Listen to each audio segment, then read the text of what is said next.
જગ્યા પર ખુલી ગઈ છે તંત્રની પોલ। હવે વરસાદી માહોલમાં લોકો કઈ પ્રકારની હાલાકી ભોગવી રહ્યા છે, તંત્રની કામગીરીની કેવી પોલ ખુલી છે, તમામ વિગતો છે ગ્રાફિક્સ દ્વારા આપને સમજાવી છે। ડૂબતા શહેર અને ઉઠતા સવાલ, મેગા સિટીની વરસાદમાં આવી હાલત હોય, આ એક સવાલ ચોક્કસથી થઈ રહ્યો છે, કેમ કે અમદાવાદ હોય કે સુરત, આ તમામ મોટા શહેરો અત્યારે જાણે પાણીમાં ગરકાવ થઈ ગયા છે।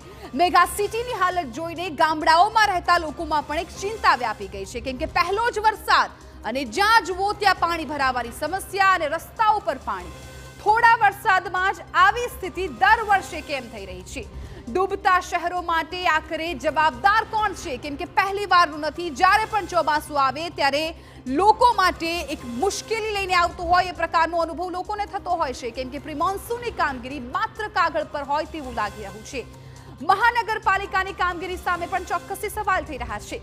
કેમ વરસાદમાં પરેશાન થાય છે પ્રજા? કેમ કે વરસાદ આવે ખેડૂતો ખુશ થાય, પરંતુ જે સામાન્ય જનતા છે તે લોકોને અને સાથે સાથે ખેડૂતોને રસ્તા પર પારાવાર મુશ્કેલીનો સામનો કરવો પડતો હોય છે।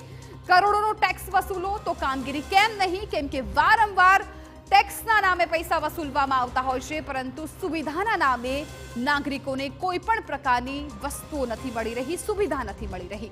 સત્તાધીશો વરસાદ વખતે ક્યાં ખોવાઈ જાય છે? કેમ કે તેઓ પોતાના એસી ચેમ્બરમાં બેઠા હોય છે, નાગરિકો રસ્તા પર રઝળતા હોય છે અને અનેક મુશ્કેલીઓનો સામનો તેઓ ચોમાસા દરમિયાન કરતા હોય છે।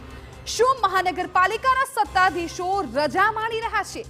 તેઓ રજા માણે અને એની સજા અત્યારે આમ નાગરિક છે એ ભોગવી રહ્યા છે। અને આ તરફ